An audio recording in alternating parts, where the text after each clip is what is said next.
Hey guys, it's Mark from the Sports Corner, and we are recapping week 4 in the NFL. Another great week and fun week for all of us. For me personally, it was the best profitable week so far since the new season began. And, had some great games. The Packer and Viking games looked like it was going to be a blowout, but the Packers started rushing in towards the end to win the game. The Cincinnati gets their first win. Jaguars look awful. The Browns are still the Browns. And what a way to end the NFL week with the Seattle and Lions game. Just a awesome, slugfest between two teams that I believe that are going to be there towards the end.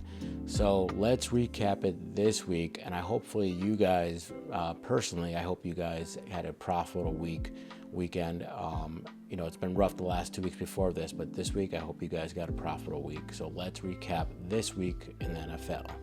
In our first game, the Thursday night game, the Dallas Cowboys versus the Giants. I personally had the Giants at 5 points, so it was a push for me. Hopefully you guys won it. Maybe you got Giants at 5.5, or you got Cowboys at 4.5. But the Cowboys game, it said more about the Cowboys than anything. It was a win, but not a great win to a team that's, Giants are a little slept on. They got some good players around them, but I was expecting the Cowboys at least win this by a touchdown. But, they finally stopped the run. They finally did good. The Giants, I believe they had 24 carries for 26 yards for a team. That's, God, they're only averaging 1.1 yard a carry almost. That's just god awful. Just so good to show that they finally could stop the run. But at what price? They lost Parsons. Not for the year, but he's hurt. To a team that's really struggling on defense already. So them losing Parsons is not good. That is a bad hit for them. So, as I said, at what price do they win this game? They finally are they're 2-2, third. They're all tied for second place in the NFC East. But at what price? They needed Aubrey to hit that 60-yarder. He also hit another 40-yarder, I believe. He's bailing out the Cowboys in some of these games. Aubrey is the best kicker in the NFL, and if they didn't have him, I don't know. I don't know if they'd be 1-3, but they definitely want to be covering some games. But Aubrey is a really great kicker for them. Dak Prescott had a really efficient game. He was only sacked once, but he was 22 for 27 on 221 yards and 2 TDs. So really efficient, really good, no turnovers, especially against a good defense. A steady defense, as in the Giants. But as usual, as I said before, they have no rushing attack whatsoever. A team total of 23 rushes on 80 yards.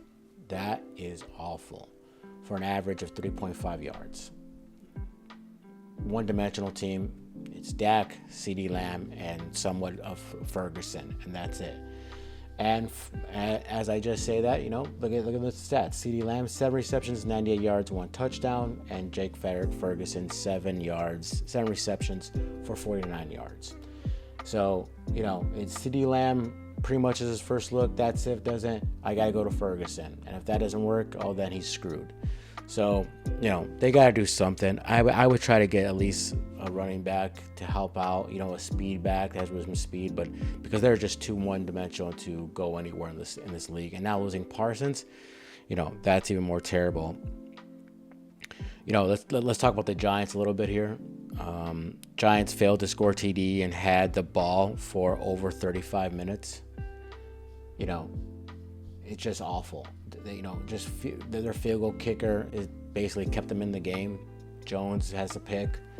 Daniel Jones, 29 for 40, 281 yards and 1 pick. He's only sacked once. That says more about the Cowboys than the Giants. No rushing attack. Neighbors looks like a beast. 12 receptions and 115 yards, and Robinson 11 receptions for 71 yards.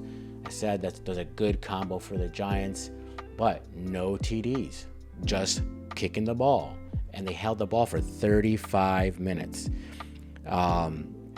So you got to wonder, if they had a different QB, would this be a win for the Giants? You know, I don't care. Anybody says Daniel Jones was, actually not too bad. QBR of 59.6, so it's not terrible. But you have to wonder if there's a better quarterback or the Giants a better team. So, you know, the thing about the Dallas Cowboys, solid win, but at what price? They lost Parsons he's going to be out probably a few games. Hopefully he's not hurt that bad. Even though he's a rival, I'm an Eagles fan. You never want to see a good player like Parsons get hurt. But they're on the board. They're keeping up. Everybody's keeping up with the Washington Commanders right now. So they're only down one game, right, with the Eagles. But it says more about the Cowboys that they let the Giants just hang around when they didn't even score one touchdown. So a win by the Cowboys, but not impressed. Sticking with the NFC East, a game that I thought was going to be a lot closer, but the Commanders blow the doors off the Cardinals, winning in an upset. I believe Cardinals were the favorite by 2 points. I believe so. But, man, Daniels now has back-to-back really good games, and Arizona's defense is not that good, so I still want to see Daniels test a little bit more. Somebody to really shake him. Somebody's going to blitz. But another great showing to him. Like I said, he looks great. He was 26 for 30 for 235 yards and 1 TD and 1 pick. He also had a rushing TD, which is not surprising. In his 4 games that he's been playing so far, he's completed 82% of his passes. That is completely unreal. A rookie quarterback, 82% of completions. That's just, really great, really great. And it's also great that they went out to get Ertz. What a great weapon to have for a rookie quarterback, a veteran tight end who has really good hands, who could pick up those tough yards for you. So good pickup by Washington. Let's get in the numbers a little bit more here. Washington, total yards 449 to Arizona's 296. That's a lot. And also, it's just not Daniels. Robinson had himself a game. 21 carries for 101 yards rushing and 1 touchdown. And he had also threw in 3 receptions for 12 yards. For a total so far with the Commanders, 307 yards rushing and 3 TDs. They didn't have this kind of production before. He's been on the Commanders for a couple years now, maybe a few years, but he's having a really great year because of the quarterback play. So the off season by the Commanders is just great. Nicholson, Noah Brown, Zach Ertz, OZ, drafting Daniels. Great offseason moves by the Commanders. It is paying off. And let's get into the Commanders. The Cardinals here. Connor had a really good game, 18 rushes for 104 yards and a touchdown, so that's great. You need more out of the running backs if this is going to be a successful Arizona team. Murray can't be Superman every play. He can't be out there running 100 yards and throwing it. He's going to get hurt, okay? He's a smaller guy, so they need to I feel like they should give Benson some more carries. Connor 20 and Benson 10 to 15. They gave him 9, and he had 9 carries for 50 yards. Just keep on using those two, and then use Marvin Harrison Jr. on the play action over the top, or Wilson. So they got some good players here to work with. But Murray had a okay game, 16 for 22. So efficient, but only 1 touchdown, no picks. He was sacked 4 times, so the Commanders did get to him. By the way, Commanders, Jayden Daniels wasn't sacked once. Arizona could not get to him. Their pass rush is not that great anyways. They got one of the worst pass rushes, I believe. The Cardinals defense just didn't show up. They had no answer for Daniels. They had no answer for the run game. Total rush game for the Commanders, 37 rushes for 216 yards at almost an average 6 yards with 4 touchdowns. So They had no answer. If the rush wasn't killing them, it was Daniels going over the top for he spread the ball around pretty well. So what are you gonna do? I think Arizona is falling back to earth. They are what they are. They are who we thought they were. Oh, sorry. And they'll still surprise us. I think they'll still cover some spreads, and they'll maybe win a game here and there. But I believe that Arizona's probably fallen down back to earth. Kyle Murray, he can't do it all. They just need to stick to the run game some more, and then use Marvin Harrison over the top, and they can win some games. But overall, this was another Daniels game. Daniels looked great. Jaden Daniels, another coming out game, just like last week when he did really well. He's the real deal, looks like. And man, as an Eagles fan, we're just gonna have to be going against him, and it does not look good.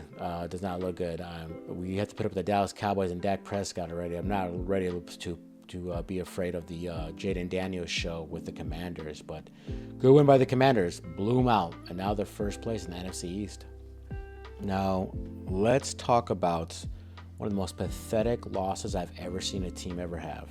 I can't remember when a team had lost by this many points. That other team put almost no points and they still lost. I've never seen a team that were winning in so many different categories and still lose. And we're talking about the pathetic Jets letting Bo Nix and the Broncos come in their house and beat them. Broncos win 10-9. When in a boring, I don't care if it was raining, a boring snooze fest of the game. Bo Nix had -7 yards in the first half. -7 yards in the first half. I mean, 7 for 15 and -7 yards. And the Jets lose. Let's go over the numbers here. The Jets led in first downs, total plays, total yards, passing yards, yards per pass, and they still lose the game. Who has the better weapons? They have one good wide receiver, the Broncos, and Sutton. I would say the Jets have one good one in Wilson, but they also have Lazard, who's proving to be a good, reliable weapon for the Jets. Let's don't forget they have Mike Williams too, one of their bigger signings. So they have 3 guys, one being really good, Wilson, and 2 guys who could give you some good numbers. Denver just has Sutton. That's it. Who has the better running backs? Hall and Allen should be a good 1-2 punch. Who do they have? Javonte Williams. His best game. I'll give him that against the Jets. But no, the Jets have better players all around. Now the Broncos have the better defense, as we can see. But you win almost in all these categories and you still lose the game? Bo Nix had -7 yards in the first half. A total of 60 yards at the game. 12 for 25 passing. And he only had 5 carries for 3 yards. His legs didn't even beat you. This is embarrassing. Sutton had 60 yards. 3 receptions, 60 yards. The next guy had 3 yards, and the other guy, Javonte Williams, had 3 yards receiving. One guy got all of the positive yards. Sutton. Javonte Williams, 16 carries for 77 yards, and Jalen McLaughlin, 9 carries for 46 yards, for a total of 31 carries, team total 31 carries, 126 yards. Unreal. If the game's so close, why aren't the Jets running more? Here's another question for you. The Jets were always ahead until the third quarter. They were up 6-0. And why did they only run the ball 23 times for 64 yards? Allen ran 8 carries and Breece Hall ran 10 carries. Breece Hall needs 15 to 20 and Allen needs 10 to 12. Rodgers had 5 carries for 26 yards. I don't care if you're not getting to him. I know the Jets are out with one of their right tackles are out. You need to run the ball more. I don't understand. So this is one of the most pathetic losses I've seen in a long time. You let a quarterback who's inaccurate as hell, who didn't even use his legs to beat you, and they come in your house and they beat you by 1 point. Embarrassing. That's why the Jets will always be the Jets. Bad run organization. That their head coach needs to just become a defensive coordinator again. I don't know who the Jets could bring in, but I don't know. And the relationship between Rodgers and the head coach seems off as well. But Aaron Rodgers is a goofball, so this is just the worst. One of the worst losses I've seen. The only way I can see why the Jets lost are these two reasons, and these two reasons alone. Denver sacked Rodgers 5 times. They got to him 5 times, and him hit it, and he was wobbly with his bad knee. So that's not a good sign. But the worst of all, how they let the Broncos stick around, was that the Jets committed 13 penalties. So when your offense is struggling like hell, this is how you keep a terrible team around, and then you end up losing. Classic, letting a terrible team just follow you in the end, and they pull it off for the win. 13 penalties, and they let them, and then the Jets get sacked 5 times. Bo Nix, QBR of 35.7. Rodgers, a QBR of 31.8. Bo Nix had a better QBR. So not much to say. Embarrassing loss by the Jets. Denver, I don't care what it says. They're going to be terrible. They'll have a top 10 draft pick in next year's draft. Just 2 wins that are unbelievable. I couldn't believe it when they were heavy dogs, but they won anyways. But Jet fans, I'd be riding and trying to burn down that organization. One of the worst losses I've ever seen. Embarrassing. I mean, just start wearing garbage bags over your guys' heads and, I don't know, or stop buying the tickets for this team, because this team's not going nowhere. I'm sorry. The Jets will always be the Jets, and I hope you guys are happy with, I don't know. I know the division's not that great this year, but, I see no hope for the Jets. In our next matchup, we have the Rams versus the Bears in Chicago, with Chicago winning and covering the number. Caleb Williams looked okay, his best efficient game. Nothing to write home about. He was 17 for 23 for 157 yards and 1 touchdown. The Bears run game finally showed up. This was the coming out party for Swift. Swift before this was god awful. The guy wasn't doing much at all. He looked like he just stole money from the Bears after he left Philadelphia.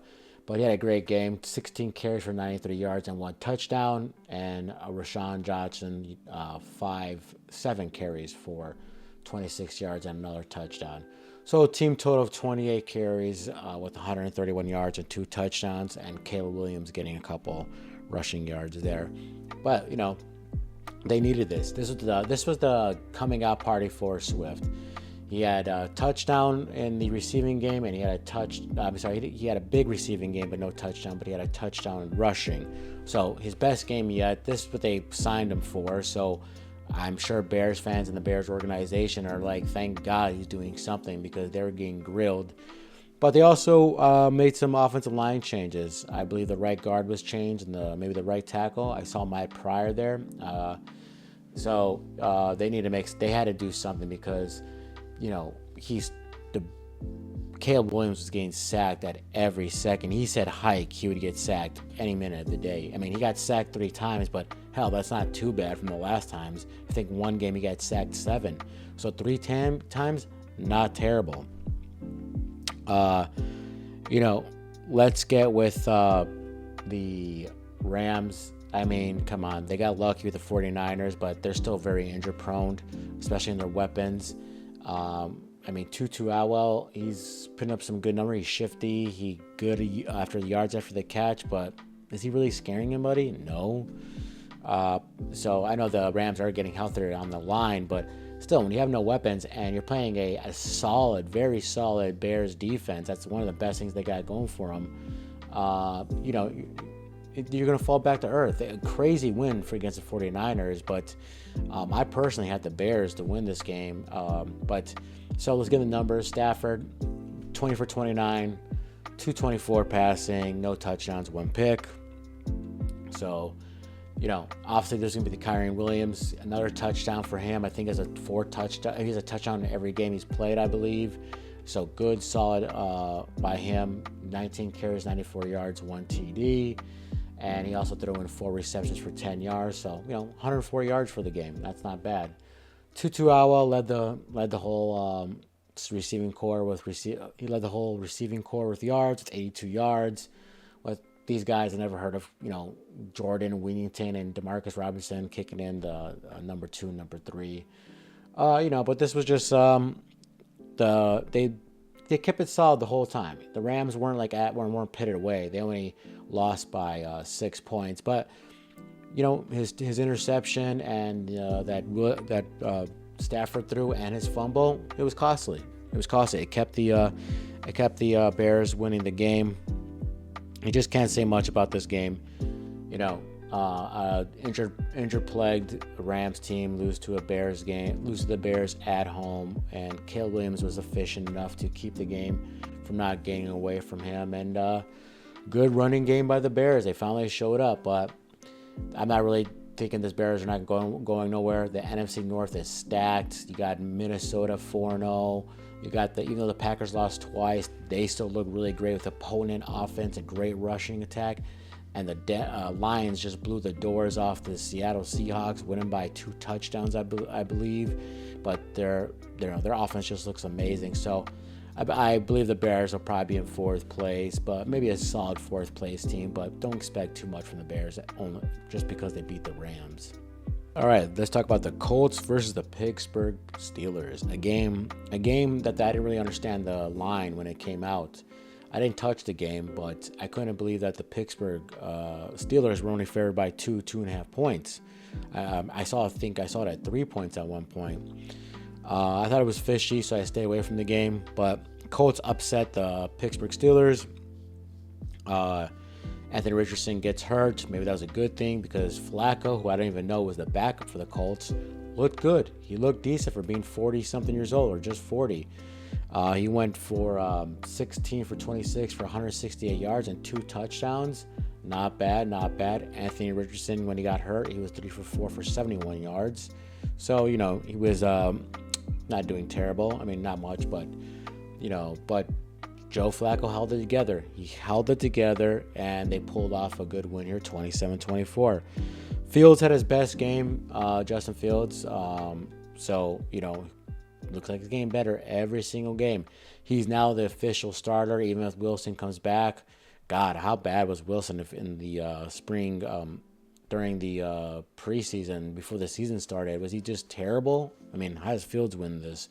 But Justin Fields, 22 for 34, 312 yards passing, and 1 touchdown. He was sacked 4 times, but that's his best game. And he ran for 10 carries for 55 yards and 2 touchdowns. So if you start him in fantasy, he got you a hell of a game.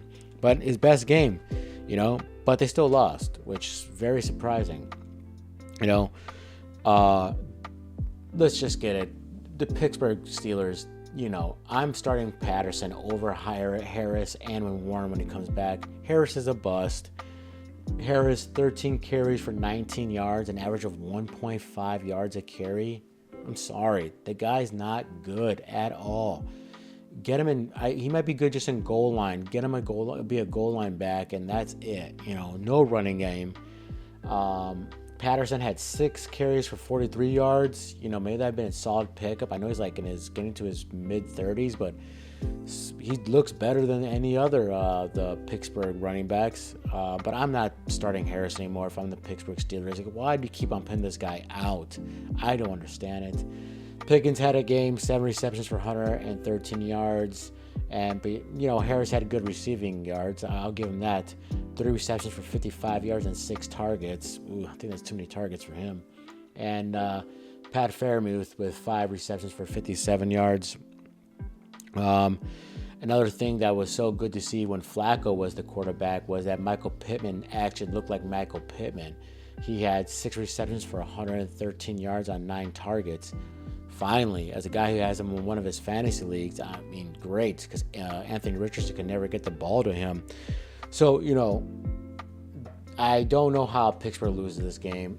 I'll admit, though, The Colts have a really good offense. They have great weapons and Downs and Pierce and Pittman and Taylor. Now, Taylor had a great game. He did get hurt, so that sucks for the Colts. Before he got hurt, he had 21 carries for 88 yards and a touchdown, and he also threw in 3 receptions for 20 yards. So the guy had over 100 yards, total yards, and a TD. So that's a big, big, big thing for him going down with an ankle sprain. He probably won't be out for a long time, but, a couple games here, you're 2-2. You're trying to stay alive here, and you have an outside shot catching the Texans maybe, but so that's a big blow. Trey Sermon is their backup, and I don't really think he's that good of a backup. So, the game was pretty close in yards, time possession, and penalties between the both of them. So as you can tell, the game was 24-27, even though Pittsburgh had to score 2 touchdowns in the fourth quarter to get that close. But the Colts win this game because they were smart to have a good backup quarterback. That's what needs to be the story of this game. Colts know that Anthony Richardson has now a little bit of a history of getting hurt, just like last year. The guy gets hurt, he risks his body a lot when he runs.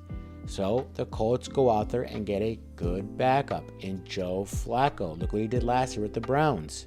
So they get a good backup. If the Colts don't have a good backup quarterback, they don't win this game.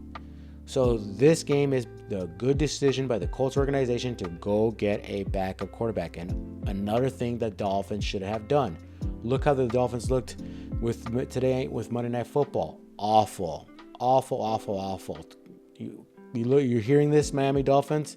Get a good backup quarterback. So great decision by the Colts to go out to get one. And also the offensive line held TJ Watt to no sacks. They held him in line. So Flacco was only sacked twice. That's pretty good for a guy who just stands there in the pocket. He doesn't go out. He's not going to leave the pocket. So good blocking by them and stopping Watt, who is possibly the leader for Defensive Player of the Year. So this game was won because the Colts have a decent running game, even though Taylor's out, and the offensive line did pretty good for the most part, from the Steelers to getting to their quarterbacks. But the number one way why the Colts won this game was they were smart to go get a good backup quarterback. So just in case Anthony Richardson gets hurt, they could still be in games. And they were. They beat the undefeated Steelers at that time. So good move by the Colts and a good win. Put them at 2-2, staying with the Texans. And, what are you going to do, Pittsburgh? You look pretty good. It was a bad loss, but I got a feeling you guys will be there in the end. So, good win, Colts. All right, in this game, another fun game. I predicted the over was going to go over in my predictions for Week 4. The Bengals cover and beat the Panthers. I also threw a nice heavy bet for the Joe Burrow to go over 1.5 passing touchdowns, and that hit as well. And I recommended you guys go after that. So good win overall if you guys took that. This was a great win. The Bengals needed this bounce back of a win. They were looking terrible. They were close to KC, but they had some bad games before this, and that's why they needed this. They needed this win. The Commanders Jaden Daniels put a hurt locker on the Bengals, so I was thinking the Panthers could have upsetted them or at least covered, but no, they didn't. It was a great win. And, Joe Burrow, he didn't get sacked the whole game, which is really great. That guy used to getting sacked, but that says more about the Panthers' pass rush. But also a little worrisome that the Bengals have a good offensive line. I mean, the Panthers have a good offensive line, but the Bengals they have one guy, Hendrickson, and if he doesn't get any pressures, they get no pressures whatsoever. If the Bengals want to do anything this season and try to make it to the playoffs, which the numbers say they're not going to make it because they start off 0-3, but they have to rush the quarterback, and they get no pressure at all. So if they want any hope of making the playoffs, the Bengals need to do something and help Hendrickson as a pass rusher. Murphy's not doing nothing so far, one of the young guys they have. But, let's get the numbers. Joe Burrow looked good, 22 for 31, 232 yards passing, 2 TDs and 1 pick. Chase Brown and Zach Moss, they're finally using Chase Brown more often. Like I said, the guy looks really good. He's fast. Chase Brown, 15 carries, 80 yards with 2 TDs, averaging 5.3 yards a carry. And Zach Moss got some good carries there too. He had 15 carries for 51 yards. But use Chase Brown more. That guy could be a Swiss Army knife for the Bengals. And this is a great split between both of them.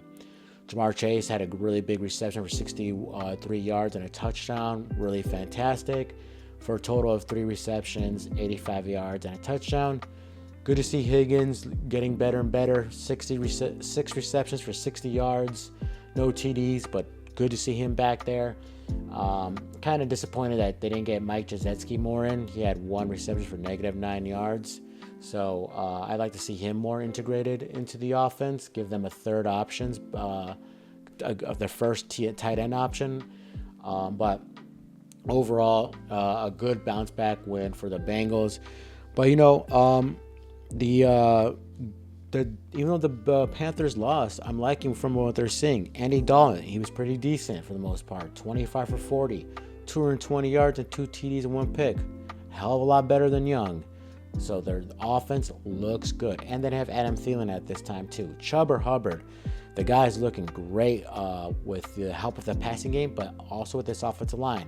The Panthers spent good money on offensive linemen, and it's paying out. Young just couldn't get the ball out of his damn hands, and when he did, it was to everywhere but their wide receiver.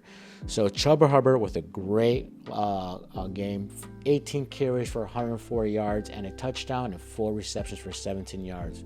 Awesome. Had a great game last year too. So if you fantasy owners got him, he's putting up some good numbers for a late round pick for you. But good bounce back for Cincy. They gained a game on Pittsburgh. Pittsburgh loses to the Ravens, but Ravens look like world beaters if their running game keeps up like that. So, but they needed this win. They need this win because if the Pittsburgh would have won, they'd have been bye-bye, see ya, prepare for next year. So good bounce back win by the Bengals, but also even though they lost, it was a good showing by the Carolina Panthers that they actually have some offensive weapons and they could scare some teams, and I believe they will. They will hit some overs and they will cover some spreads because the Carolina actually have a decent offense. So good game and a good showing by the Carolina Panthers, and also a good bounce back win from the Bengals. But the Bengals still need to do something about that defense. This next matchup was a game that was closer than a lot of people thought, I bet. The Jaguars lose to the Texans 20-24, but the Jaguars do cover the number. And, this game, Texans were on the ropes a little bit. The game was closer. If, they had the Jaguars had that muff punt, they have a lot of mistakes this year. But I think what says a lot during this game is that what's up with Trevor Lawrence? He is not looking good. And the 4 games that they have played, only one time he's thrown over 200 yards. So there's 3 games that Trevor Lawrence has had that he's thrown under 200 yards. So it's not looking good. In this game, he's 18 for 33 for 169 yards and 2 touchdowns and only being sacked once. And it's not like he has the worst receiving core. He has Gabe Davis, the new rookie, looks really good, and Brian Thomas Jr.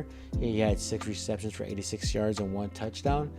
And they got Christian Kirk, their number 1. So not a bad trio of guys: Christian Kirk, Gabe Davis, and the new kid Robinson, with Travis Etienne Jr. as a good running back, and his backup Tank Bigsby, another good backup running back.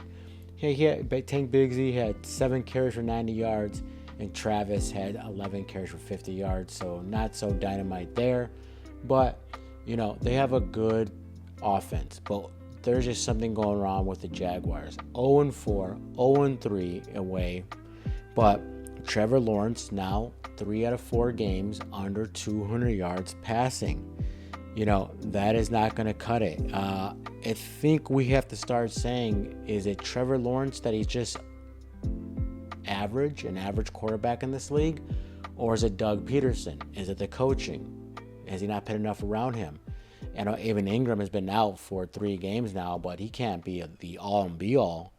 So I'm thinking we have to revisit Trevor Lawrence. He missed some wide open passes in that game, and he was only sacked once, so it wasn't like he was under pressure the whole time. He missed some really good plays, and Brian Robinson's looking like a really good pickup by them in the draft. So I'm not buying it. I think Trevor Lawrence is probably average, above average. We'll see, but I'm just going to call it. I think he's just above average, and he got a lot of hype.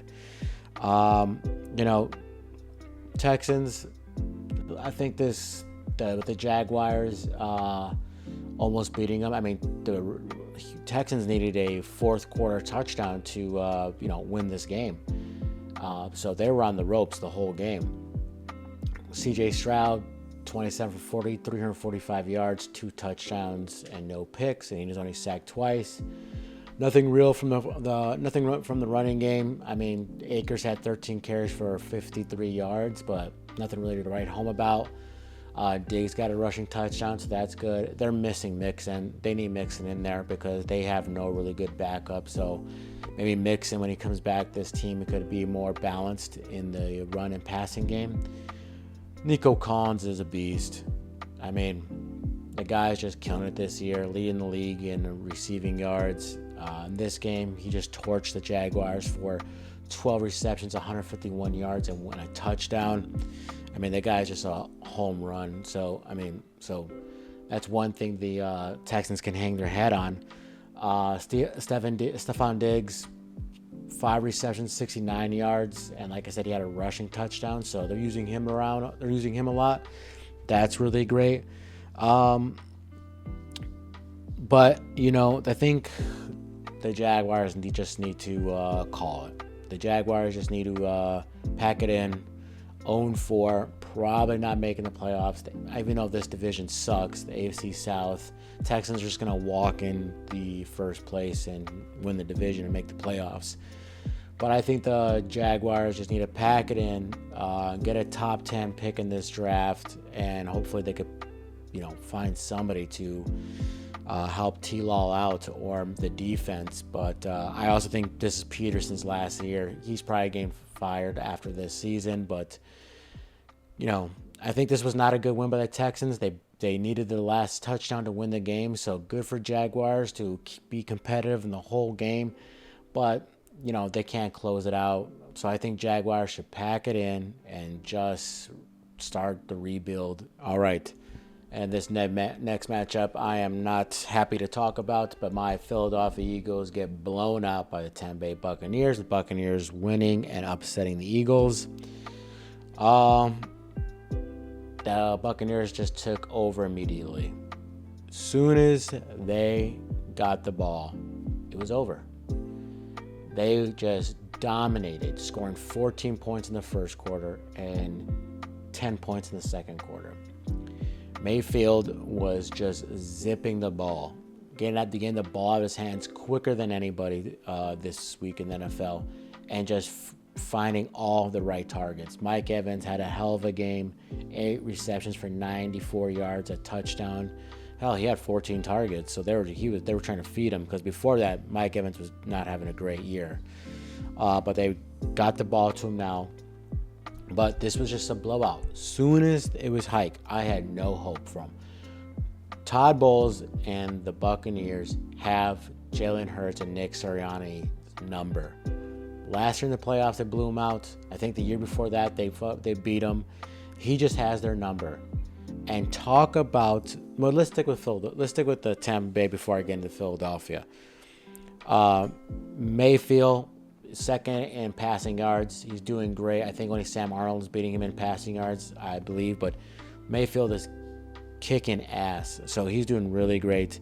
30 for 47 for 347 yards and 2 touchdowns and only 2 sacks. So, he was spreading the ball around all around as well. So it wasn't just Evans and Goodwin. A lot of people got involved. Even Sterling Shepard got involved. Chris Godwin, 6 receptions, 69 yards. Kate Otten, 6 receptions, 52 yards. And Sterling Shepard, 3 receptions for 51 yards. And Rachaad White even got in there for 2 big receptions for 35 yards. So he was spreading the ball around, lighting all the Eagles up. And good balance between Bucky Irving and Rachaad White. Both had 10 carries each and both had 49 yards each, with Bucky Irving getting a touchdown and Baker Mayfield getting a rushing touchdown too. So from the word go, their offense was just dominating the Eagles. The Eagles had a slight chance there to come back when they got the safety. And you're like, oh, they're only 2 scores now and they get the ball back. If they score this touchdown, they're only down 1 score. And what happens? Well, strip sack, bye-bye. And okay, let's get on with the Eagles. Yes, the Eagles were without their best offensive weapons outside of Barkley. A.J. Brown, who is a top 5 receiver in this league, and Devontae Smith, one of the top 25 receivers in this league, both out. And Lane Johnson, arguably one of the best right tackles in the last 10 years, or since he's been joining the league. People say that he's the best right tackle in the league right now. He's out. Okay? Right guard is hurt. Back then, got beat up, whatever. But there's no excuse how the Eagles were so unprepared for this game. Guys were taking IVs because it was so hot. The Eagles' problems, they're unprepared almost every game. They have yet to score any points in the first quarter this year, and it's 4 games. I think it dates back before that. I think it goes 6 or 7 straight games that they haven't scored in the first quarter. That's unbelievable when you had this kind of offense. And it's even more unbelievable this year because you have Barkley, who is killing it this year. This team is almost just unreal. This much talent on one team. Now, a lot of the talent wasn't playing this week, but don't give me that BS how this is how it's supposed to be. They haven't, like I said, they haven't scored in this whole year in the first quarter. They were outgained 186 yards to 0 in the first quarter to the Buccaneers. I think Buccaneers went to over 250 yards even when the second quarters got into it. And absolutely horrible tackling by the Eagles. I'm just watching the game and just seeing guys just completely miss tackles. Just like, what are you doing? Like, do you need to go back to high school football and learn how to tackle? Like, what are you doing? What is this JV crappy ass college tackling? Like, what are you guys doing? I think it was around 20 missed tackles. 20. These are professionals. I mean, I don't know if they got confused with these fast. The Mayfield just gained the ball of his hands really quick and they couldn't get the arms around him. Bull crap. Okay. Now, Maddox he's done. He's cooked. Avonte Maddox, the slot corner, I have no idea why they still have him out there. They're exposing him. I don't care if he did decent with the Saints, okay? They are exposing the hell out of him. Pick Cooper DeJean, the rookie you drafted, okay? It's been now a few weeks. It's been almost a month since he's been healthy. He should know the playbook and pit him in. Our other rookie corner is doing great, okay? When the people he was guarding, he was doing good. Darius Slay, what are you doing? What are you doing? Okay, Darius Slay is old now, 33, 34. He's looking like it as well, okay? He's average at best right now at starting corner, okay? Don't forget he let Drake London get that touchdown to win the game. He was just staring at Kirk Cousins while Drake goes behind him and he catches a touchdown. He gets exposed in this game, okay? So, and he gets on Twitter and says, if you're going to talk bad about me, you got to talk about my stats that you did in the past. Keyword, Slay. In the past. You're no longer that guy anymore. I'm sorry. Old man River, old man time catches up to everybody, and he has caught up to you. You are just an average corner now. Hopefully you get better as the team as the year goes on and you don't get hurt. I'm praying you do, because Mitchell should be in your spot at the starting corner, and then it should maybe be Ringo and them, the two starting corners, and see what could happen. Because Slay, you're just average, and you're tweeting about your stats you've done in the past. I'm sorry, pal, you're no longer that guy anymore, okay? So him and Maddox, especially Maddox, needs to go. Have Maddox do special teams and have Cooper DeJean be the starting slot corner. It's what you draft him for, or put him at safety. Do something. Get Avonte Maddox out of the slot. And what's up with Isaiah Rodgers? It was told, everybody has thought that he was going to start, to be the starting corner out right next to Slay. The guy's not starting. What happened? Did he just fall out of favor? He hurt his hand, so he didn't play against the Packers, and he didn't play the second game. But he's been healthy since then. He's not getting no starts. Pit him somewhere. He looked great in camp, and now he doesn't all of a sudden. What's up with this coaching? I don't understand it. Bonehead moves or bonehead, please. I'm sorry. I know it's not all on Nick, but the guy needs to go. You can't have this much talent on one team and be this so inconsistent. Last year, we go 9-0, 10-1, and then we have a catastrophic fall to earth, and we lose in the first round playoffs in a blowout to the Buccaneers, just like they did what they did to them on Sunday. This is unreal. This is preparation. Nick Sirianni does not have these guys. The culture he built is not working, and him and Hurts must have a bad relationship with each other. So you might as well get that out the way. So some changes need to happen, okay? White, the linebacker, start playing him or trade him for something. This is ridiculous. There's a lot of injuries. The Broncos need a damn new linebacker. Trade him over there for something. You need to do something. Have White at least mix in, okay? I know Dean has been all right. He was terrible this game, Nakobe Dean. But, have White mix in, do something. Change Maddox, pit DeJean in. I know we have a bye week, so make some changes. DeJean at the slot. Have Isaiah Rodgers more on the field, okay?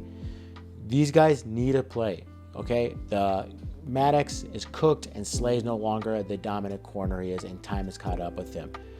Gardner, CJ Gardner, the guy is such hit or miss too as well. He's inconsistent. He had some blown coverages as well. He runs his mouth too. Sometimes it gets the other opponents pissed off, and it works in our favor. But man, you back it up if you're gonna run your mouth. You need to back it up every game if you're gonna run your mouth. Let's be real. So there's those. The corners. Something needs to happen. And what is it? Why do the Eagles their corners play always 5-10 yards off of their receivers? I'm not a football player. I've never played the game. Okay, I'm not a coach. But I see other teams playing man-to-man and being tight with them, and they have more success than the Eagles playing this soft zone bull crap. I don't understand it. Play some man-to-man. Play tough. Let's see what our corners are worth. But no, we don't. We play 5-10 yards off the wide receiver, and you see how they exposed us. Getting the ball quick out of the hands. This is going to be a recipe for other teams. Get the ball quick out of your hands, and then their Carter can't get us, the defense tackle. He can't sack us because he couldn't get no pressure. Hike, boom, throw the ball in his hands. We did get 2 sacks. Very nice to see that finally our defensive ends got a sack. Brandon Graham, probably the oldest defensive lineman in the league who's starting, got a sack. I mean, good. He's actually pretty decent for being 36 years old. But he should not be getting sacked. Josh Sweat got a sack, but that was because he got pressured by the defensive tackle, by Milton Williams. So something needs to happen. Some changes need to happen. Now, we are going to get completely healthy after the bye week. A.J. Brown said he'd be back. Smith will be back. Lane Johnson will be back. Back then will probably get healthy, so our offensive line is better. But changes need to happen on this defense, and they need to go make a trade for somebody.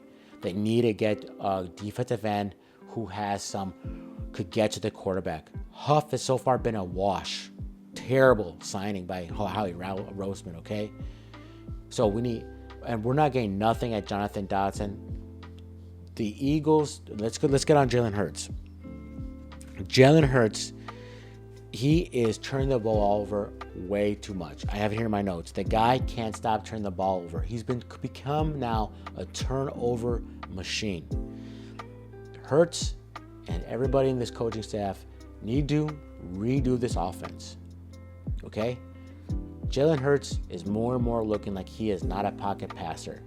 He needs to become Lamar Jackson. Okay? Run the ball. This team needs to be a running team. A running team first.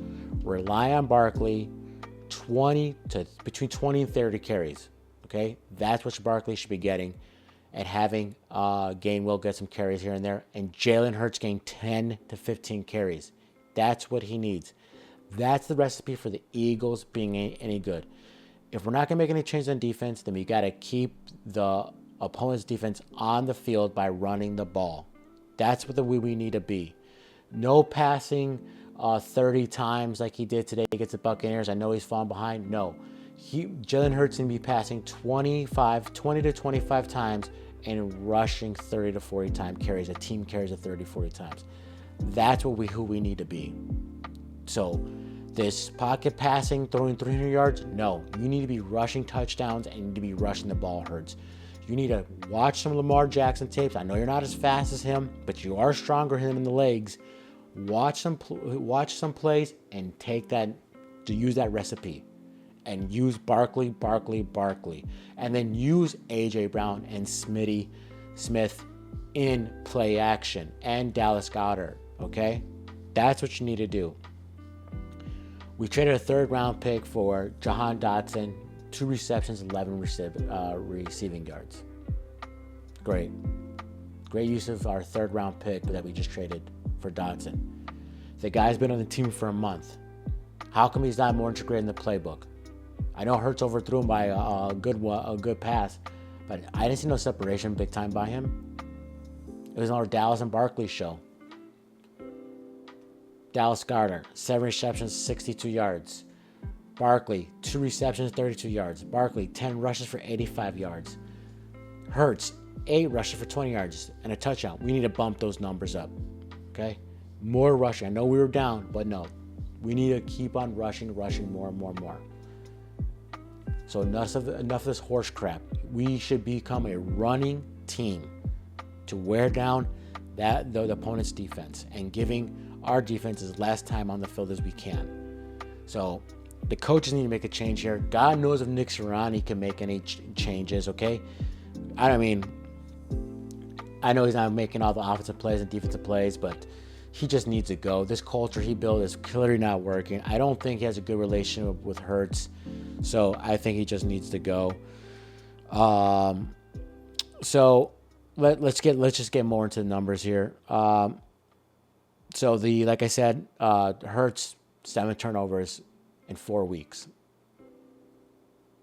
Really great. And this guy's getting paid how much again? Almost $50 million a year. What was it? $40 million a year? Yeah. When you're making that kind of money, you shouldn't be making those turnovers. And we hear it every time after the game. Oh, I need to do better. I need to be held accountable. What are you doing then? It's good to say those words, and to the media. But what are you doing in practice? Are you just sitting on your hands? Is this the culture Nick built? We need Andy Reid and Johnson, the old D coordinator, to get in there and start shaking some cages. You know, hold this team accountable. You don't play, you're benched. I don't care how much money you're making. Is that going to happen? No. Here's another depressing stat. Eagles haven't been in the positive turnover ratio in 12 straight games. In 12 straight games, the opponent's team has had the turnover game more turnover. They caused more turnovers than we have caused. in 12 straight games. We have not won the positive turnover game. So, what are you going to do? If it's not a pick, it's a fumble. If it's not a fumble, it's an interception. Just too many mistakes for a team this talented, with too much talent to other teams. But you know what? Howie's free agent, his free agency and his draft is not looking good. Bryce Huff looks like a swing and a miss. We could really use Reddick right now. Okay? His first round pick of the corner, Mitchell, looking really good. I'll give him that. Jordan Davis? Nope. Looks like a bench warmer who should come in for 15 snaps a game. Carter? Yeah. Carter has visions, has moments of being an all-pro defensive tackle, but he's too inconsistent. Now, maybe because he's young, second-year guy, we'll see. But what else? Dotson, terrible. We have no second back tight end. Grant Calcaterra, whatever how you say his name, not good. Paris Campbell, John Ross, you brought those guys in, guys who've been let go by other teams because nobody wants them. Paris Campbell, 4 receptions, 17 yards and a touchdown. Whoop-a-dee-doo. Barkley was the best decision he's ever made. The guy's only, if we didn't have Barkley, we'd probably be, 1-3, 0-4. So, too many holes on this team that has too much talent. Like I said, the only bright spot is Barkley. There's not much to say. He had 10 carries for 84 yards at 8.4 yards a carry. Like I said, and Dallas Goedert 7 receptions for 62 yards. But Eagles are coming to the bye at the right moment to get very healthy. We might even get Sidney Brown back from the PUP list, the PUP list, and he definitely make an impact since he was a hard hitter and he's playing some slot last year. But if the Eagles want to be respected in this league with all this talent and actually make a run in the playoffs, changes need to happen. Maddox needs to go, be a special teamer. Cooper DeJean needs to step in. Slay, God knows, I don't know what they could do because they're probably going to keep you starting and they're probably not going to take you from the starting corner position, but you need to step it up, buddy. This is your last year. Thank God I think he's going to be off the Eagles next year because his age is caught up. And they need to make a move at another defensive lineman so they could get to the quarterback because they're not getting the quarterback. And this team, most of all, needs to turn into a running first team. No passing 30 times. No. Feed Barkley because we have one of the best offensive lines when they're healthy. Feed Barkley, and then Jalen Hurts pull a page out of Lamar Jackson's book and start rushing the ball like him. You are not a pocket passer. So this team needs to run some more. It's the only way they're going to be successful. And in our next matchup, we had a battle of the NFC South. We had the Falcons versus Atlanta, with Atlanta winning with the Saints covering, though. So Atlanta gets a tough win to pull themselves 2-2, their first home game win. But they should have lost this game. It was a classic shoot yourself in the foot what the Saints did. The Saints had this game won. They should have won. Atlanta was saved by their field goal kicker, 4 field goals, and he had his longest field goal of his career at 58 yards, 59 yards, whatever it was. They were saved by him, but it was because the New Orleans Saints shot themselves in the foot. Atlanta still can't sack the quarterback. They only sacked the Saints one time, and I say it again, and I'll say it again. You will not be successful in this league if you cannot sack the quarterback. So if the Falcons think they're going to be in this in the end of the year, or they still have an outside shot to win their division, I believe the Buccaneers are right now ahead of everybody, but they still have a shot to win their division, then you need to trade for a pass rusher because you got Judon, but that's about it. Nobody else really making a mark here. So, they did kind of contain Alvin Kamara which is really good. When you could contain him, you expose David Carr. You gotta let David Carr beat you. But Saints probably win this game if they don't muff the punt. A muff punt. I mean, everybody's muffing punts in the NFL this week, by the way. So many muff punts. And the interception that they got, that David Carr threw, was just a bad tip, and it fell into the Atlanta Falcons' hands. And so a tip interception and a muff punt does in the Saints. The Kirk Cousins, 21 completions for 35 attempts, 238 yards passing, no touchdowns, 1 pick. The run game, which was odd. I don't know why the Falcons didn't run more, but Tyler Algier, 8 carries, 60 yards, and B.J. Robinson, 7 carries, 28 yards for a total of 15 carries and 88 yards. You'd think they'd use those guys a lot more. And some mediocre stats from Drake London and Mooney. London, 6 receptions for 64 yards, and Mooney, 3 receptions for 56 yards. And Bijan, even though he didn't have a good running game, he had 4 receptions for 46 yards. But this was all saved by the Falcons' field goal kicker and the Saints not having bonehead moves with the muff punt and the tip interception. So, get a little numbers here. Saints lost this game. Like I said, they shot themselves in the foot. They had 11 more first downs than Atlanta Falcons. They had 11 more minutes of time of possession than the Falcons, and they had better third down conversions, 7 of 13. So they just blew it. This is how you're gonna call it. And where's Kyle Pitts at? Kyle Pitts is awful. He had 0 receptions for no yards on 3 targets. I thought this guy was supposed to be generational talent, and Kirk Cousins was gonna lock his skills. He's been ass since the beginning of the season. So the summary of this game was Atlanta wins because of their kicker, and most of all because the Saints just shot themselves in the foot, and they just lost this game. And just bad luck and a bad loss for the Saints. But they're still alive. The division is still up for grabs. So, and it's anybody's division right now. All right, and we had the Battle of the Midwest, which was a really good game. The Vikings versus the Green Bay. Vikings upsetting the Packers, which in the beginning looked like it was going to be a complete blowout.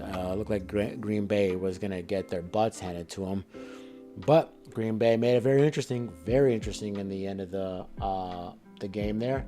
So, big statement win by the Vikings. Going in Green Bay. Green Bay is very hard to beat when they're in Green Bay, in Lambeau. So that was a great win by them. Sam Darnold, it's starting to, we got to start thinking he's a legit MVP candidate. I think he has 11 touchdowns passing and only 3 interceptions. But the guy has to be in there with the top candidates. Allen, Barkley. So it's like he needs to be in that conversation for this moment. Will he fall back to earth? Maybe. I thought he could have fell back to earth during this game, but he didn't. He also may have found a home with the Vikings. I know they drafted McCarthy out of Michigan, but do you go back to McCarthy if Sam Darnold wins the division and he has a career year? Do you go to McCarthy? I don't know about that. Have maybe a couple more seasons he could sit the bench and see if Arnold could repeat it, but I don't know if you go back to him. Great revenge game by Aaron Jones, 140 total yards. So good game for him. It's probably good. He probably loved that he put that against the Packers. Addison, they have really good addition because he was hurt the last 2 or 3 games. The Vikings getting him back was a good addition. It gives them another Swiss Army knife weapon, all over the field. I believe he had a rushing touchdown. Yeah, a rushing touchdown, and he had a receiving touchdown. So the guys just adds more dimension to this team with Justin Jefferson and Aaron Jones. So good 3 guys right there. So Justin Jefferson, 6 receptions for 85 yards for 1 touchdown. That 1 touchdown just snagged from that Green Bay Packers corner. He's the the best receiver in the game. So that's just naturally going to happen. But now with all this offensive healthy, this looks like, oh no, and they're waiting for their tight end. They're 4-0, and they're waiting for one of the better tight ends in this league. I forget his name. It's I'm just can't remember right now. But he's also Hawkinson. If Hawkinson is been hurt, and they're 4-0, they get back him. That is a solid 4 weapons in Addison, Jefferson, and Jones. And now they have a competent, healthy quarterback in Sam Darnold to throw him the ball. That is a dangerous recipe for the whole NFC. But let's talk about the Green Bay Packers. We might as well talk about them because it was a hell of a game. Aaron Love, not sure if he should have been in the game. Willis was doing really great, not turning the ball over, using his legs, really showing the run game, the Packers run game with him into it. Jordan Love was 32 for 54 for 389 yards passing, 4 TDs, but 3 interceptions. I think one interception wasn't like really his fault, but one was a deep ball he shouldn't have thrown that was picked. Another one was thrown with like double coverage in the middle when it was picked. Like, not good decisions on him on 2 of those interceptions. So kind of, that's his fault. He was sloppy. Like I said, he missed over 20, hit over 20 incompletions. So that's not good at all. I don't care if he threw up almost 400 yards passing, 22 incompletions, still is 22 incompletions and 3 picks. Like I said, he made some dumb throws, 2 picks, he missed some guys. I think it's safe to say now Jayden Reed's the number 1 wide receiver on this team. They had a lot of guys who who's going to be number 1, Watson, Wicks. Watson now hurt, so I don't know how long he's going to be out, but he looks like injury-prone player for them. But Reed stepping up, being number 1 is really good for the Green Bay Packers. With Wicks and Romeo Doubs being a good backups, and Kraft at the tight end looking decent. Love's knee had some moments there where he was wobbling a little bit. So I'm saying, that's your franchise quarterback. You're just paying the big bucks. You really want to put him out there to get hurt again? So keep an eye on that. His knee's probably not 100%. You got to ask yourself, the Packers field goal kicker problem is now dating back from last year when they had Carson. That guy was terrible. And now this guy, Halverson, missed 2 field goals too. You got to ask yourself, did the Packers win that game if he doesn't miss those 2 field goals? I say probably not, because the Vikings muffed the punt. If they don't muff the punt, the Packers don't get that touchdown in the first half. So I don't think so. They could have got those 2 field goals, but the Vikings had a bonehead move. I don't know what the hell that guy was doing with that ball. I don't know if his eyes got caught in the sun or the ball got caught in the sun and he just dropped it, but terrible. He was reaching for it, but Packers don't get a touchdown if he doesn't muff the punt, so I think that negates the missed field goals. During the last minute of the fourth quarter where they got that touch on the Packers, the Vikings were playing conservative. They were letting a lot of passes get completed. So there's a little garbage time passing yards and garbage time touchdown by Love. But it was a wild game, a fun game. Packers get upsetted, but it was crazy. Both defenses were exposed, so that's not good for both teams. It means you could really pass on these 2 teams. Both teams were supposed to have good defense, especially the Vikings, but both guys only got sacked 3 total times, so both defenses did not show up in this game. But a big game by the Vikings. Go to 4-0, 2 games ahead of the Bears and the Packers, and only 1 game ahead of Detroit. And they got to stay ahead of Detroit. Detroit's looking like game busters. They just blew out Seattle. So good win by them. And every time you could go into Packers and in Lambeau and beat them, that's a good achievement. But they're surprising everybody. So a good win, and Sam Darnold's looking like an MVP. So the rest of the league are on notice. Minnesota's coming. All right. Well, this matchup was kind of boring. The Chiefs go to Los Angeles to defeat the Chargers 17-10, but the Chargers do cover. First of all, it was a boring game, but just bad luck for the Chiefs with Rice getting injured. Rice was having a really great year, and he was looking like the next good weapon for the Chiefs this year, but he goes down. I'm reading it was an ACL tear, but they also said it was a lot of more damage, and they might be out for a good while, maybe more than a year. So, bad luck for the kid, and bad luck for the Chiefs as well.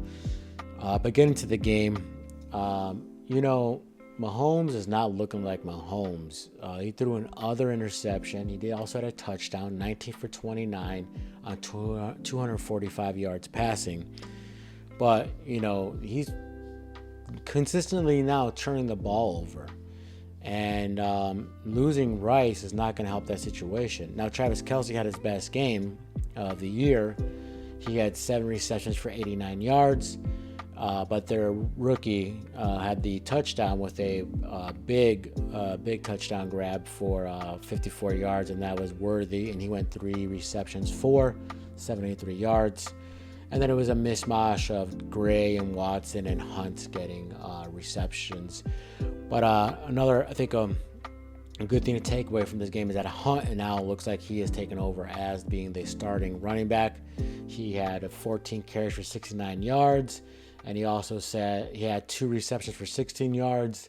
Sam Perrine got the touchdown on 5 carries and 14 yards. And Carson Steele, the rookie, who was not that really great, he had 2 carries for 6 yards and 1 fumble. But he, and he had 1 target for 3 targets and 1 reception for 0 yards. So I don't know why they were using him. They should just used Hunt right away. So I think this says more about the Kansas City Chiefs than it says the Chargers. The Chiefs needed a 4th quarter touchdown to put the game away. Chargers do have a decent defense, and I know the Chargers offense is injured, especially their offensive line. But if their offensive line is back and Herbert's not beat up as well, is this a different game? They didn't have Derwin James either because he was suspended. But I am not impressed with how the Kansas City Chiefs have looked in the beginning of the season.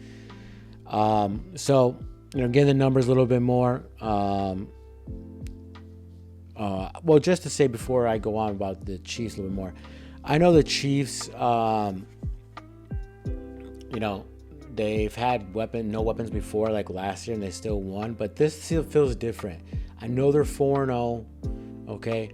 But without Rice, Brown, if he's not coming back, he might come back in the playoffs. Travis Kelce looks worse than he did last year. It looks like he lost a little more step to his speed to his step.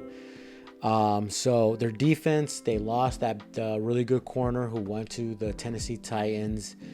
So I am not completely sold on this team. They barely beat the Bengals. They barely beat the Rams. They're grinding out this women, and they grinded out against a not so good Chargers team. I don't care that they're 2-2. That division's not good, by the way. It is not good. It's the Raiders, it's the Chargers, and it's the Denver Broncos. Broncos are overrated. Got 2 lucky wins, especially against that Jets game, which is unreal. They got a defense and no offense. Raiders are a mess like they always are, and the Chargers, they only could run the ball. They can't really pass the ball. Herbert doesn't have many passing options there. So the Chiefs are going to walk into first place. But so that's going to be great. But I don't know if they could get past the other bigger teams. The Bengals 1-3. The Ravens, they looked really good against the Bills, so that's probably a good W. But like I said, Ravens almost had the game-tying touchdown. So I don't know. If I'm a Kansas City Chiefs fan, I'm a bit worried. I think the Kansas City actually need to make a trade for another weapon for Mahomes. J.J. Smith-Schuster will probably jump back in here and start getting a big play for them, start making some plays for them. But losing Rice is a big hit, and Kelce's lost a step. And, they're going to probably use Hunt and Perrine as a 2-headed running back. But I think they need to get another weapon to help out Worthy. in the receiving position. So with that, I guess we could talk about a little about the Chargers. Herbert, 60 for 27, 179 yards, 1 touchdown. The running game is non-existent again, and this sucks because I have Dobbins in fantasy. Rushing for the Chargers as a team, 24 carries for 55 yards, 2.3 yards a carry, awful. Gus Edwards looks cooked. The guy's not putting him no good numbers. Dobbins is clearly the number one running back there. The rookie receiver had some good yards, 5 receptions for 67 yards and a touchdown. Dobbins had 3 receptions for 30 yards, not bad. Palmer, 36 yards, nothing really to brag about. Mahomes was sacked 3 times, so that was decent. Herbert was sacked twice, so I don't know. Chargers were out there without their best offensive lineman, so that really sucks for them. They really need, their running game was not there, and they had 9 penalties, the Chargers, another why they lost this game when they could have kept it closer. 9 penalties not helping no one, but Kansas City gets all the penalties, right? Penalties going their way, that is. But nothing much. A tough win by KC. The Chargers are just hurt, so that's it. I think this was since they barely won, I think that says more about the Chiefs than it says the Chargers. And like I said, the Chargers will walk into first place. That division's not good. So a tough, good win by the Kansas City, but I'm not impressed. All right, and now let's talk about this.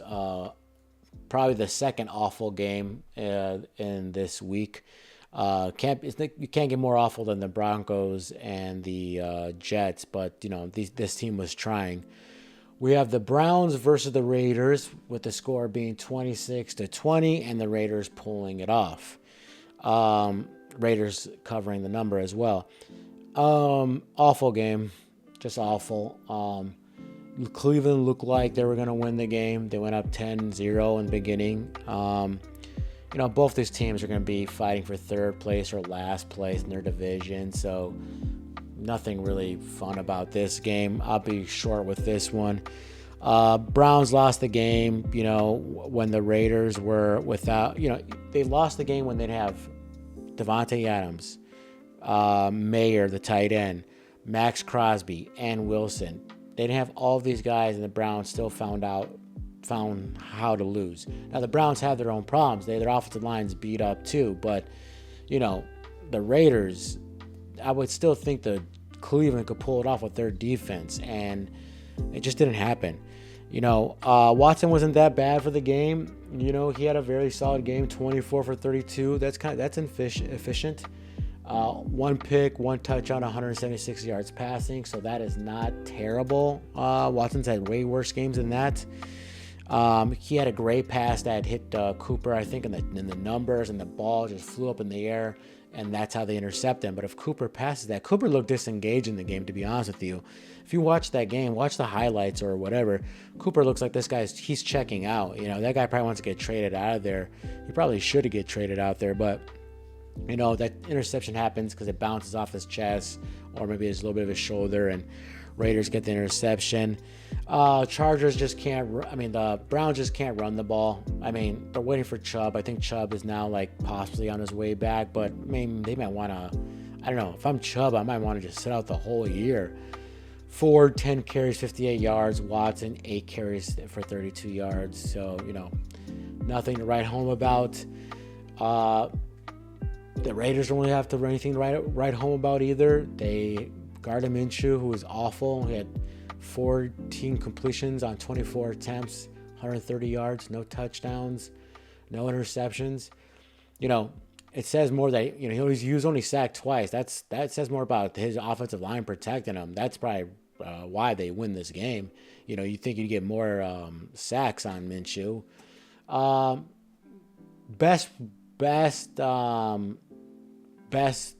running backs are the best they've ever looked. Zamir White, 17 carries for 50 yards, only 2.9 average, so that is not good. But Alexander Madison broke off for some good ones. They needed that. 5 carries for 60 yards. So that was really good. And DJ Turner, 1 carry for 18 yards, a touchdown. So they were using Brock Bowers, Trey Tucker. They were trying to do something to run, So that's why they win the game. 29 carries for 152 yards and 2 touchdowns with 5.2 yards a carry average. That's how they win the game. They finally implemented somewhat of a run game, and the Browns just not capitalizing and just stupid, bonehead plays by the Browns, because the Browns are always going to be the Browns. They're like the Jets. The Jets are always going to be the Jets. Screw up plays, bum plays, and you just don't know what the hell is going on. So, this was just just a terrible game. Raiders win this game because the run game actually stepped up, and the Browns just making bonehead plays, and bad luck plays are happening. But what are you going to do? Good win by the Raiders are 2-2, surprisingly, and the Cleveland Browns are 1-3. But both these teams are going to be in the gutter at the end of the season, and I wouldn't expect any much from these two teams.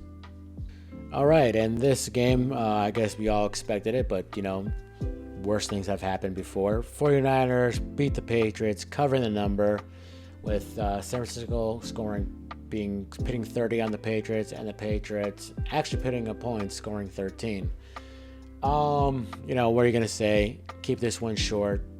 Patriots offense is god-awful. Probably the worst passing attack by far in all of football. Brissett is terrible, but the Patriots at this point, I would keep Brissett in and just protect Drake May, because Drake May's in there. Morally, he'll be demolished, but also his body will probably get beat up so bad. 49ers dominated the game once it began. Mason had a great game, 24 carries, 123 yards, and a touchdown. So, Jennings had a really good game too, even with Deebo Samuel and Ayuk back. By the way, where's Ayuk? Again, the guy is not around. Ayuk had a game of 2 receptions for 48 yards. Granted, they didn't need that much because the rushing game was killing them, and Fred Warner had a pick 6. So, they didn't need that much passing, but still, Ayuk is on 5 targets, 2 receptions for 48 yards. That's not good. He paid him a lot of money, and this guy is not looking like the number 1 receiver he claims to be. Deebo Samuel, 3 receptions for 58 yards, and Jennings, 3 receptions for 88 yards, and Kittle with the lone touchdown, 4 receptions for 45 yards. So, just a blowout. Brock Purdy only sacked once. Fred Warner doing Fred Warner things with the pick 6. There's not many positives you can get from the Patriots team. It's god-awful. Brissett was sacked 6 times. Ramon Stevens has fumbled once again. The guy's fumbled 3 out of 4 games, or he's fumbled he's fumbled in every game. And I have him in fantasy, so I'm just like kicking the air and punching the air as well. It's like, what are you doing, man? Put something in your hands or your forearms. So there's nothing positive there. Not a great game by the wide receivers at all. Polk all the receivers had 3 receptions for 30 yards. Whoopity-doo. Like I said, Ramon Stevenson fumbled again, and he had 13 carries for 43 yards. Not great. I guess one of the only positives you could pull out of this is Gibson. He didn't have nothing in the running game much, with 6 receptions, only 12 yards, 6 rushes for 12 yards. But reception-wise, he had 3 receptions for 67 yards, with it being the longest 50 yards. So one big chunk play. But other than that, I don't know where you can get anything out of this Patriots team that's positive. They averaged 3.5 yards a play. So that's not going to get you no more. That's just pathetic. 3.5 yards a play. So, who knows? I thought the Patriots had a puncher's chance because the Rams came back and beat the 49ers, and 49ers have their problems of their own. Good win by the 49ers. Good comeback when they needed it. A bounce back when they needed this. They cover the number, 10.5, I believe it was. And the Patriots, the worst offense in the league, and I think that they have to be prepared to probably have a top three pick in next year's draft. Just pathetic what they're putting out there. In a surprising matchup here, a surprising blowout win, the Ravens blow out the Buffalo Bills with a score of 35-10. It really wasn't a matchup. I mean, there were some turnovers on both teams, which looked like, the Bills could maybe make some magic work and get a TD, but no, nothing happened. The Ravens just, man, talk about a freight train. They just loaded it up. Derrick Henry, 24 carries for 199 yards rushing and a touchdown. He also had 3 receptions for 10 yards and another touchdown. So 2 touchdowns at 209 total yards, with obviously the majority coming from the rushing, with one massive run of 87 yards. Vintage King Henry, bulldozing, punishing players who try to tackle him. Unreal. Bills, what are you doing? You know the Ravens are going to run. Were you not prepared for this game at all? Like, the coach should be embarrassed from this. Like, what are you thinking? I mean, King Henry ran over them. Lamar Jackson wasn't too shabby either. For passing, he was 13 for 18, 156 yards passing, and 2 TDs, only sacked once. No interceptions. He also ran for 6 carries and 54 yards and another touchdown. Take notes, Jalen Hurts. This is what you should be doing. And this is the Derrick Henry show. I mean, I also want to point out Justice Hill, the backup running back. He had 4 carries for 18 yards, but what he did most of his damage was the passing game, which he was the leading receiver. 6 receptions for 78 yards and a touchdown. The next best one was Isaiah Likely, 1 reception for 26 yards. So not much happened in the passing game, but you don't need it when you're doing this much damage. To get into my numbers a little bit here, the Bills, Allen had no TDs. He had no picks either, so whoopity-doo. He ran 5 times for 21 yards. James Cook was shut down too as well, 9 carries for 39 yards. But at that point, they're just trying to pass the ball. But Josh Allen, 16 completions for 29 attempts for only 108 yards, no touchdowns, no interceptions, like I said. And then Mitch Trubisky got in there for a 1 for 2 for 2 yards. Woohoo! Mitch Trubisky. Nothing to go around. I mean, a good game by the rookie wide receiver for the Buffalo. 3 receptions for 51 yards. Shakir had 4 receptions for 62 yards, and Kincaid had 5 receptions for 47 yards. That's it. Nothing to brag about. Josh Allen fumbled the ball. Sometimes he does that, but nothing much you can do. I mean, the Bills just got completely dominated by the Ravens. The Ravens had 22 first downs. The Bills 12 first downs. The Ravens had 200 yards more in total yards more than the Bills. That's called domination. And the Ravens had more penalties, and they still dominated. They had 8 penalties for 79 yards. But they doubled the total yards than the Bills. Man, that is just a complete domination. King Henry, the bulldozer himself, just lowered his shoulder and punished those Bills players. What a win by the Ravens to get another win and stay only 1 game behind Pittsburgh. And Bills with their first defeat, but I don't know. This might be a recipe to how you beat the Bills. Just run it down their throats and see what happens, because talk about just an embarrassing loss, man. Bills, back to the drawing board and you need to just stop that run, because Ravens, woo-hoo, they ran through that team. All right, our first Monday night game. I said myself who's going to watch this game. I had the Titans. I'm glad I put some money on them because I do not trust any quarterback outside of Tua. We'll get into that a little later. Titans absolutely dominate the Miami 31-12. Titans covering it, upsetting. They were 2.5 at the beginning of the game. I got the Titans at +1. But Will Levis gets hurt, And before he even gets hurt, of course, he has to throw an interception. I think now he has 6 interceptions and 3 fumbles now. He just had to throw that pick like he always does. Hero ball, crazy ball, insane, maniac ball. How does he get hurt? Diving for a first down and boom, hurts his shoulder, And he, like I say, he threw a pick and he was 3 for 4. So he wasn't in the game for a very long time before he even threw the interception and gets hurt. The guy's a maniac. That's what should be named. Will the Maniac Levis, but not in a good way. But maybe it's a godsend that he got hurt because Mason Rudolph, who is not that good, he managed the game enough and he had no turnovers. And he's only sacked 1 time. So maybe it was good. Maybe they don't win this game if Levis is still in it. So again, the numbers over here. Levis, getting hurt made what I said.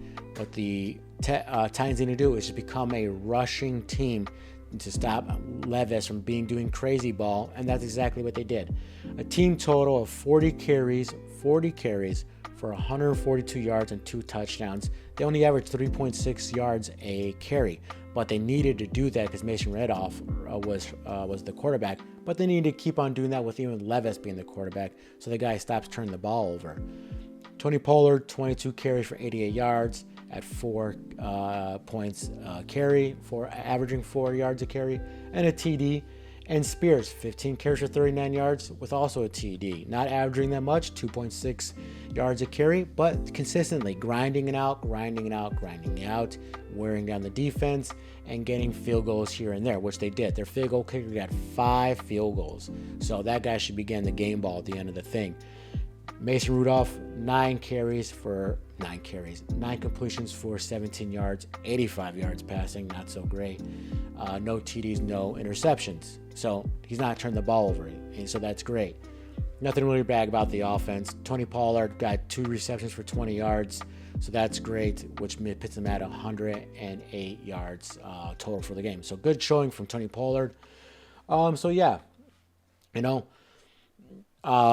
Good, solid, grind out win by the Titans. I picked the Titans to win because they had the better defense, and they showed up. Not really hard to stop this Dolphins team, but let's get into the Dolphins.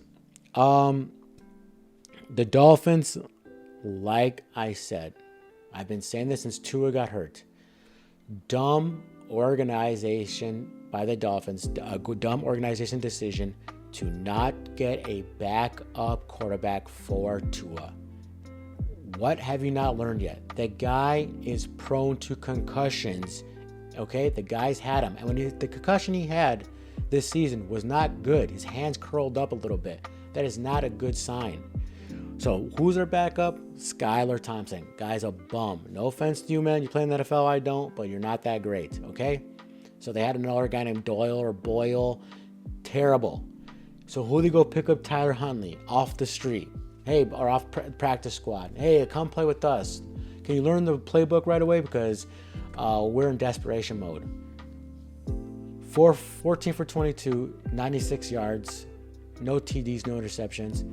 And because he has to run the ball because he doesn't know the playbook, he's the leading rusher. 8 carries for 40 yards, and he got a garbage time TD at the end. So there you go. This is why the Miami Dolphins are 1-3. Tua goes down, and your backups are all terrible. Take a page of what the Indianapolis Colts did. Colts, AR, Anthony Richardson. The Colts know that the guy was hurt last year. He gets hurt again with a hip. It's temporary, but their backup's Joe Flacco. Joe Flacco was the backup for the Browns when Watson got hurt. Do you see when these guys have injury problems, they have good backups? Smart decision by the Colts. They had a good backup in Joe Flacco. They win the game. Flacco throws for 2 touchdowns. Your backup are journeymen. Guys who are going to be backups for the rest of their life who never had a chance to start or never will have a chance to start because they're journeymen. Dumb organization decision, and that's what they get. They get a L in this game, 31-12. There's nothing positive to say about this team. Tyler Huntley, he rushed he ran for a touchdown, but he also fumbled the ball. And this matchup, what a game. Offense with offense with offense. The Seahawks lose to the Lions with the Lions covering the number, 4 points, I believe it was, and the total going way over. It was a fun and wild game. Great to watch on a Monday night. Great for fantasy owners. I mean, man, if you had Geno Smith, he went off like game busters. Same with Jared Goff. He didn't throw an incompletion. Goff was perfect. 18 for 18, 292 yards, and 2 touchdowns. That's damn good. And a receiving touchdown. So if you have Jared Goff in fantasy, you probably won your fantasy this week. The running game was also pretty decent. A total of 28 carries for 116 yards and 3 touchdowns. Gibbs gained 14 for 78 and 2 touchdowns. And Montgomery gained 12 carries for 40 and 1 touchdown. Good. I said before that they need to have a good rushing attack for Goff to be, to Goff really show off his skills, and using St. Brown and Williams over the top, because they have to now watch for the running backs. So good decision. Goff made great plays all over field. But also the defense of the Seattle. There were so many wide open wide receivers. What are you guys doing? I know the Seattle, bad time to meet the Detroit when your whole defensive line is hurt. I think the whole line's hurt. But your secondary that people were talking about, what happened there? That is not the secondary that everybody was bragging about. They got lit up. And even he was pressured still. Goff had 3 sacks on him 3 sacks. Seattle sacked him. So the secondary was not a good showing. But, let's get to the Seattle's numbers. Great numbers. Geno, 38 for 56 for 395 yards and 1 touchdown, 1 pick. Geno's having one hell of a year. Kenneth Walker, really good. He's back. 12 carries, 80 yards, 3 touchdowns. Geno also ran for 38 yards, so a guy had over 400 yards total. And Zach Charbonnet didn't have so much in the rushing game, but he did have 5 receptions for 39 yards. The guy's a good receiving back. Geno spread the ball around. He threw to 10 different receivers, so that's really great. Metcalf had another great back-to-back 100 yards receiving. He had 7 receptions for 104 yards. Lockett, 5 receptions for 60 yards, and Jackson Smith, 8 receptions for 51 yards. So the ball was spread around a lot. It was great play by Geno. Like I said, Geno only threw 1 pick, but the Seattle's defense didn't show up to play. It was bad. Like I said, it was bad for their defense, their defensive lineman being hurt. Maybe they would have caused more pressure against the Detroit, but Detroit has a great offensive line, great running backs, and they have great wide receivers. Jason Williams killed them for that 70-yard pass, just burned them. So, I think it's a great win by the Detroit Lions. They're only 1 game now behind the Minnesota Vikings, so they're keeping up. They get a game on the Packers and the Bears. And for the Seattle Seahawks, defense didn't look too great, but I think you guys will be okay. You guys, Geno is looking like really good. You guys have all the weapons. So you need to shore up that defense a little bit, and I think you guys will be there in the end. But good statement win by the Detroit Lions. You beat a good team, and you're right in the thick of it to stay and possibly win the NFC North. Well, guys, that's my breakdown for Week 4 in the NFL. Man, this season's been a lot of fun. I think some teams now are showing who are good and who are bad. Jaguars, they're not going to be nowhere this year. The Patriots, possibly the worst team in the league. And teams are looking really great. Minnesota Vikings 4-0. Kansas City 4-0. But is Kansas City that good? They're barely getting by, and all these teams are barely beating them, and now they're injured. Eagles, so inconsistent. Who's going to win the NFC East? Is it the rookie? Jaden Daniels is tearing up the league. So this is a fun week so far. My most profitable week this week so far, especially with my player props. But I can't wait till Week 5. We'll have a breakdown on maybe Friday, Saturday. I like to get close towards the week so I know what the injuries are and when the lines move. But we'll have my power rankings and the fool's gold list. Teams that are fooling us that they look good, but they're probably not. That'll come late in the middle of the week. But thank you guys for tuning on this small channel. Like I always said, I appreciate anybody who watches this. I love doing it. It's fun, and it just brings me joy. And hopefully you guys have a profitable week. Don't forget, my MLB picks are coming this week. The playoffs are coming. It's going to be fun. Go Astros. So tune in for those, and I can't wait to see you guys next week for week 5 in the NFL and the rest of the MLB this week. So I'll see you then, guys.